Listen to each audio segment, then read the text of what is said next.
Hey guys, it's Cheyenne with the Cheyenne Valley Football Channel, and today I have for you the PL review. We are entering the busy season. There's going to be a bunch of games back to back. I'm going to do the PL preview tomorrow because we have mid-game weeks. It may just become this revolving door of just reviewing best games of the week almost. We'll see. I'll kind of try to keep it organized. But we had a fantastic week of Premier League games. I am going to make a note that there does seem to be some outbreaks with the virus over in the UK and all across Europe. Let's see. Hopefully games don't get canceled. Hopefully everybody's still safe and there's no dangers to anybody. But without further ado, let's kind of get into the games right away. Game one, Brentford-Watford, 2-1. The Bees were able to defeat the Hornets in a fantastic last-minute winner through Mbeumo from the penalty spot.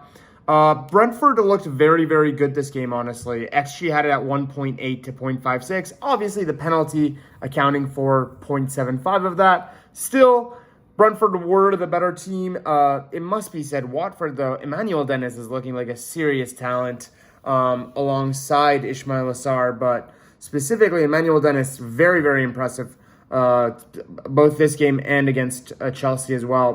But Brentford back to winning ways again. They've been a little bit sloppy in the last few games, but this is a fantastic result to them, kind of securing them a little bit in 10th place, which is more than they would have ever dreamed of. Watford, still getting used to Ranieri, not too worried. Moving on to Saturday games, City Wolves to start us out in a series of very bizarre games, honestly.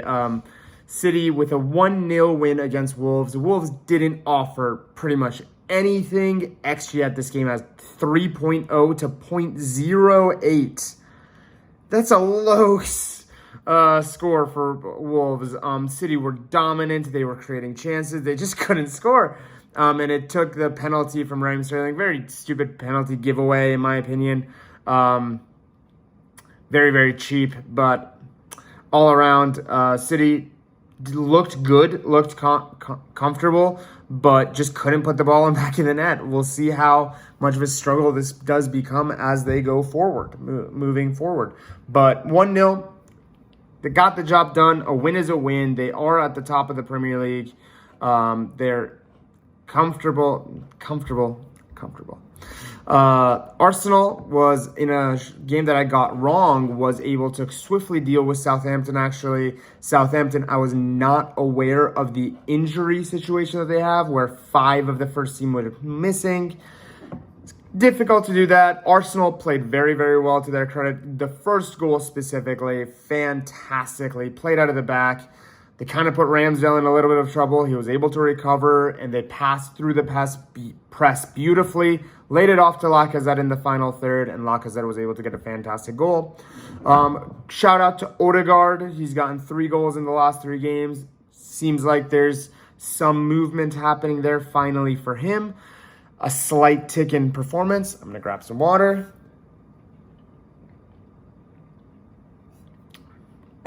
But all around, very impressed with Arsenal. Actually, I did 2.0 to 0.5. Deserved win for them. Chelsea leads in a very, very close tie amongst these two teams. Chelsea was able to, through a penalty, win the game in the 92nd minute. Same exact situation as Brentford. Again, Leeds click with a very, very bad penalty giveaway. I actually thought Leeds were playing well. I thought Leeds played very, very well all throughout the game. They created good chances. They were playing front foot. They were doing good things. Very, very sloppy goals to concede. Mason Mount's goal specifically was just, Meslier was just way off of his line, just gave pretty much an empty net to Mason Mount. And in the end, it did end in heartbreak. 2 penalty giveaways, and Jorginho was able to put both of them away quite comfortably because he is a fantastic penalty taker. No question about that. And Chelsea are able to put a tricky opposition behind them with a 3-2 win. Good result for them, definitely. They needed that win. Liverpool Villa in the game that took Steven Gerrard back to his boyhood club at Anfield. Got a great reception at the club.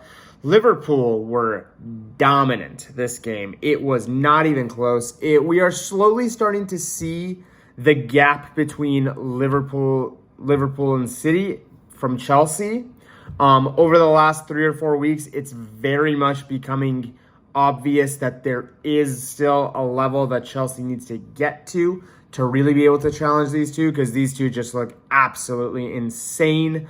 The main thing that is a concern is the AFCON, but Liverpool looked fantastic. However, it did take a penalty again for Liverpool to also be able to win this game, and you would hope. I'm not as worried about Liverpool at scoring as I am with Chelsea, as with City, but something to look for. Norwich United were able to get a 1-0 win, barely, at Norwich in a very challenging game for Ralph Rangnick's men. Dean Smith set his team up very, very well. He read the way that United were going to play, and United had a lot of players who had off nights. At least 5 or 6 players from United just weren't really involved. The player that was involved was David De Gea. And again, David De Gea saved Manchester United easily another 2 goals. Despite the fact that XG at the game at 0.99 to 2.1, Ronaldo did score from the penalty spot. It was a very weird day where across Friday and Saturday, 5 of the games were decided through a penalty. Don't know what that tells. Moving on to Sunday, Brighton Spurs did get postponed, but we had Burnley West Ham. West Ham were held to a 0-0 result against Burnley at Turf Moor. Can't say close game. West Ham huffed and puffed a lot, but breaking down a Burnley when they're just going to put 2 banks of 4 in front of you is very, very difficult, and West Ham struggled.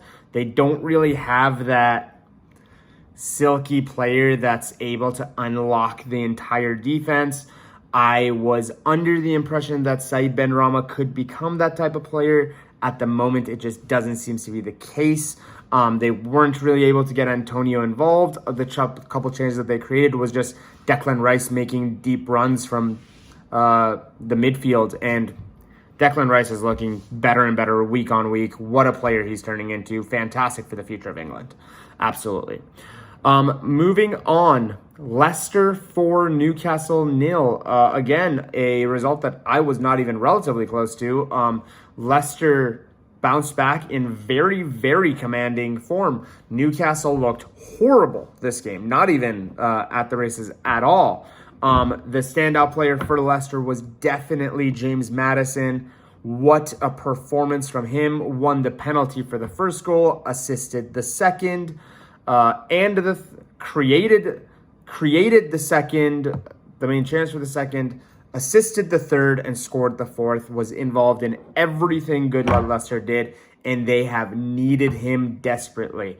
Let's see if this is the bounce back that Leicester needs. They do play Spurs on Thursday. Spurs haven't played in 2 weeks now. They have 14 games played. I don't exactly understand what has happened there, but so far so good. For them, we'll see how they do on the 16th. Moving on to the last game, Crystal Palace were able to defeat Everton in a game that I am going to assume will cost Rafa Benitez his job. I don't think his project so far at Everton has worked. I don't think he was necessarily the right signing for them. Everything just looks off at Everton at the moment.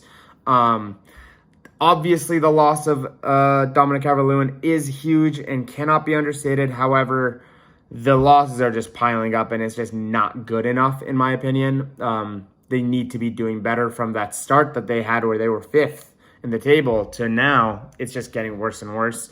On the flip side, Crystal Palace, absolutely fantastic. What an amazing team they are turning into, and so much credit to Patrick Vieira. He's done a phenomenal job, and I'm going to spend a little bit of time here actually explain.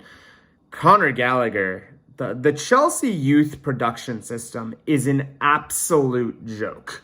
They produce gem after gem after gem. Conor Gallagher looks like an absolute world beater. I don't know if there is a way for him back into that Chelsea squad. However, let's say there's not. There's a guaranteed 40 to 50 mil sitting right there for them whenever they need it.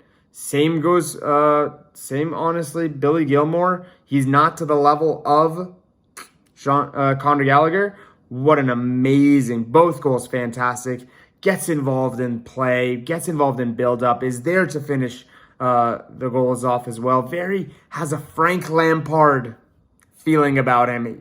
I've been very, very impressed. I was honestly not as impressed with Mason Mount going through the ranks and like his stint at Derby, even in his seasons at Chelsea. He's good. He's fantastic. I just don't think there's been a little bit too much English hype on him, I think. Whereas Gallagher, I think the hype is deserved because he's absolutely been class, in my opinion. Moving on, we are in the busy season. Obviously, we do have some big games coming up already on Tuesday. There's pretty much going to be games every day at this point. If you want to watch football, there's a game every day on the television for you up until the 22nd or 23rd of December, which is fantastic. Such a fun time of the year to be watching and getting involved in games. But from today, which is Sunday, till next Sunday, there will be 2 rounds of fixtures, which means I will be coming back for you tomorrow with the PL preview for the Tuesday, Wednesday, Thursday games. And again, on Thursday, we will do the PL roundup. There will be a new PL preview on Friday. We'll have the games on Saturday and Sunday, and then I think it's right back to it for next week. Such a fun time to be involved in making videos and doing this. If you guys have anything you want to talk about, reach out to me on Twitter, SeanAdeliyt. Love to get involved with you guys on there as well. More than anything else, guys, thank you so much, and I will see you guys in the next video.